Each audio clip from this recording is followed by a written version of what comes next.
1987, Japan. Some mechanic, no money, no connections, drives a mountain pass at night in a budget Toyota. Headlights off, so the police won't spot him from a distance. On the right, a cliff face. On the left, a drop with no guardrail. He enters a hairpin and deliberately lets the rear axle break loose into a slide. That was the first drift in history. This is that same road in Forza Horizon 6, 40 years later. It looks exactly the same, but it feels completely different. Today, we talk about what's behind the game, about the people, the roads, and the decisions that made Japanese car culture what it is, and about what Forza Horizon 6, for all its quality, simply cannot show you. Playground Games spent 13 years hearing the same question under every announcement. When is Japan? On the 19th of May, they finally answered. And Forza Horizon 6 delivered everything people were waiting for. Tokyo, the largest city in the history of the series. 618 cars, Touge mountain passes, the Wangan coastal highway, and even Daikoku, the legendary parking lot where every Friday night, all of Japanese car culture converges at once. The game got Japan right. They hired cultural consultants, traveled to the locations, recorded details nobody asked for, the sound of station chimes, wind bells in the breeze, cherry blossoms exactly when they're supposed to be there. But here's the thing. There is one side of Japanese car culture that cannot be recreated in a game. Not because they didn't want to, because it only existed when you could pay a real price for it. With your car, your license, your freedom, or your life. To understand what's behind these roads, we need to go back to where it all began, into the mountains. But first, some context. Because without it, half of this story doesn't make sense. Japan in the 1980s was a country in a state of economic madness, the bubble economy. Real estate prices climbing vertically, Tokyo's land value outpacing the entire state of California, corporations swimming in money and throwing it at development without fear. Car manufacturers received unlimited budgets and one assignment: build something the whole world will talk about. The result, the Nissan Skyline GT-RR32, the fourth-generation Toyota Supra, the Mazda RX-7 with its sequential twin turbos, the Honda NSX, developed in collaboration with Ayrton Senna. These cars didn't just drive. They were engineering statements about what Japan was capable of. And there's one detail most people don't know. Japanese manufacturers made a gentleman's agreement among themselves. No production car would officially exceed 280 horsepower, 280 on paper. But everyone knew the real numbers were higher, much higher. Officially one thing, and under the hood, something else entirely. That is Japanese car culture in 2 sentences. Most people think drifting is a show, tire smoke, formula drift, initial D, the beauty of going sideways. In reality, drifting was born as a solution to a very specific physical problem. The 70s. Young people can afford cars for the first time. Not expensive ones. Simple, cheap Japanese hatchbacks. And they take them up to the Touge. Mountain passes carved through the hills all across Japan. Narrow roads cut into rock faces. Tight hairpins. Sheer drops with no barriers. During the day, tourists and farmers. At night, guys with nowhere else to go. Japan in the 70s was total conformity. Know who you are. Know your place. Be like everyone else. In Tokyo, you got on the train, went to your salaryman job, and tried to climb the corporate ladder. But in rural Japan, it was different. There, a car still meant freedom. The mountains didn't ask your name. One of those guys was Keiichi Tsuchiya. Born in a small town called Tomi, fewer than 30,000 people between a national park and a dormant volcano. A mechanic, nothing special. Toyota AE86, 130 horsepower, one of the cheapest sports cars on the market. By legend, he saved up for it by working as a club bouncer, a mechanic by day, a doorman by night, and after work, out to the mountain pass. His idol was Kunimitsu Takahashi, a racing driver known for his unconventional cornering style, letting the rear of the car slide slightly on entry. Tsuchiya took that technique and spent years refining it, every night, on real roads. On a wet mountain pass, he realized, if you blip the throttle entering a hairpin and let the rear end slide out, the car gets through the corner faster than with conventional braking. Not because it looks good, because it's physically more efficient on a narrow road. The natural reaction is to lift off the gas and correct. Tsuchiya did the opposite. He learned to control the slide, modulate it, manage it, for years, at night, with real consequences for getting it wrong. One wrong input, and there's a cliff. No barriers, no marshals, nobody. When he finally entered official competition, the officials didn't like his style. Too provocative, too tied to the streets. They suspended his racing license, but the crowd went insane.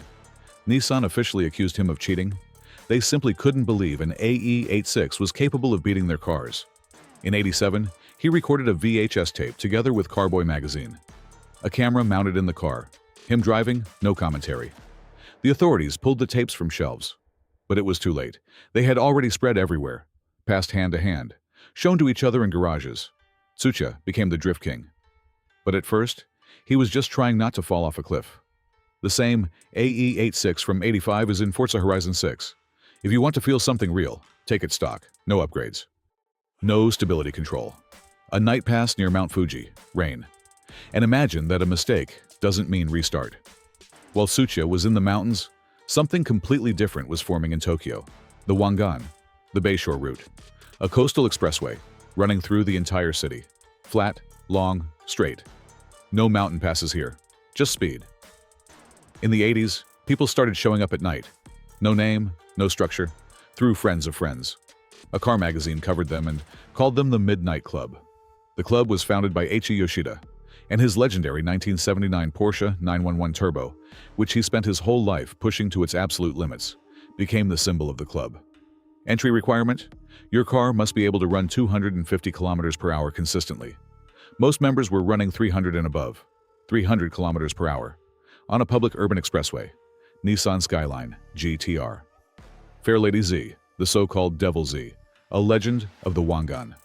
Porsche 911 Turbo, Mazda RX-7.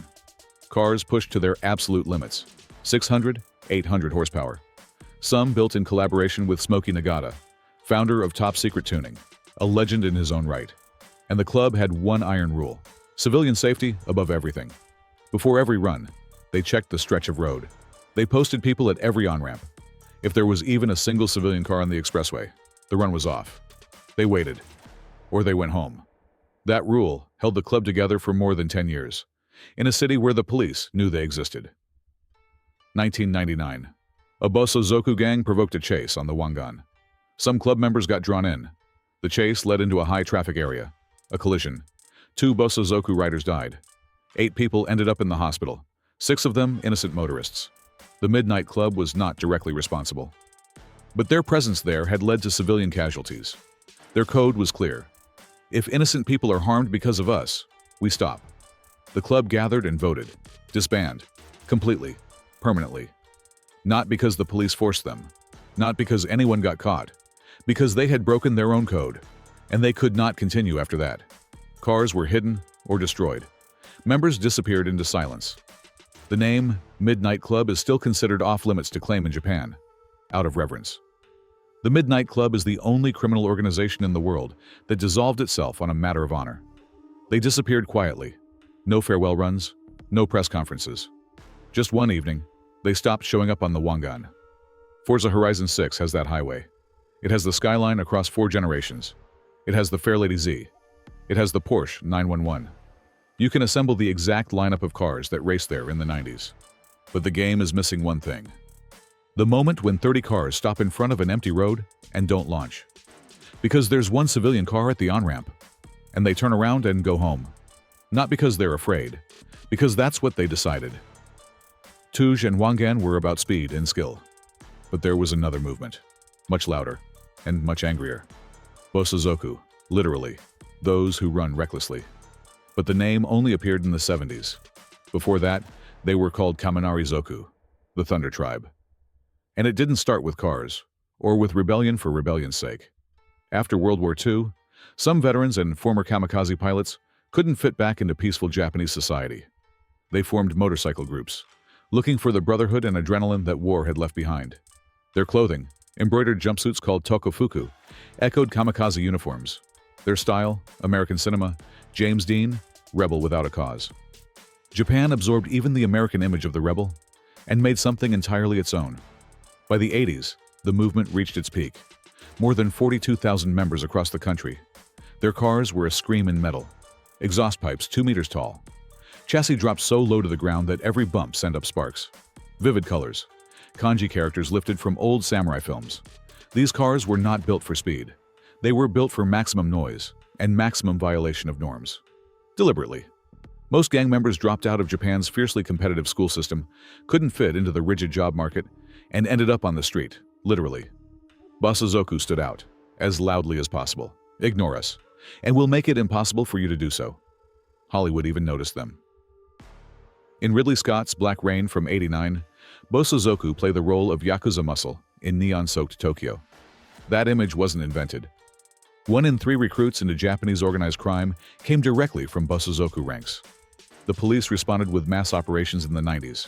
By 2012, Tokyo's 5,000 members had shrunk to 119, but the aesthetic survived. Today it lives in Keiichi racers. Old Japanese cars from the 60s and 70s, rebuilt into something between sculpture and a joke. Slammed, loud, deliberate. Forza Horizon 6 has every tool for this style, but remember, it's not just aesthetics. Behind the height of that exhaust pipe stands 70 years of searching for a place in a world that didn't want you. There is one place where Touge, Wangan, and Bosozoku all come together. Daikoku Futo. A parking lot under an overpass in industrial Yokohama. On the surface, concrete and pillars. No magic in sight. But every Friday and Saturday night, hundreds of cars arrive. No announcement. No organizers. Everyone just knows you go to Daikoku. A K car next to a 1,000-horsepower GTR. A '69 Keiichi racer next to a new Lexus. An old man in a crown next to a kid on a Subaru with American plates. Daikoku doesn't ask who you are. If you showed up, you're already part of it. Japanese car culture was never about the price of the car. It was always about your relationship with it. About how many nights you spent in the garage. Playground Games added Daikoku directly into FH6, one of 3 permanent car meet zones, where players gather, show off builds, download liveries, just walk between cars. It's the most accurate thing the game could have recreated, because Daikoku was always about the people, not the road. Forza Horizon 6 is the best automotive game set in Japan, without question. But here's what I think about when I drive that mountain pass in an AE86. Somewhere in the 70s, a kid from a small town between volcanoes saved up for a Toyota by working as a club bouncer. He drove out onto this road at night and decided not to brake before a hairpin, just to find out, what happens if I don't? Somewhere in the 80s, 30 cars stopped in front of an empty expressway and didn't launch. Because there was one civilian car at the on-ramp. They turned around and went home, even though they could have simply not noticed. Somewhere in the 1950s, a veteran with nowhere left to return got on a motorcycle and rode through the city at night as loudly as he possibly could. Because the silence of peacetime was pressing down on him harder than anything he'd seen at the front. Forza Horizon 6 doesn't tell those stories. But if you know them, every road in the game becomes something different. An AE86 on a mountain pass isn't just a car. It's the beginning of a culture that a mechanic invented so he wouldn't fall off a cliff. A night expressway is the echo of men with their own code, who kept it until the very end. A Keiichi racer under neon lights is 70 years of searching for a place in the world, encoded in the height of an exhaust pipe. Playground Games gave us the roads. The stories, you have to know yourself. If you enjoyed this, subscribe and hit like. Every week, a breakdown like this one. Let me know in the comments. Did you know about the Midnight Club before this video? And have you already had a chance to play Forza Horizon 6? See you next time.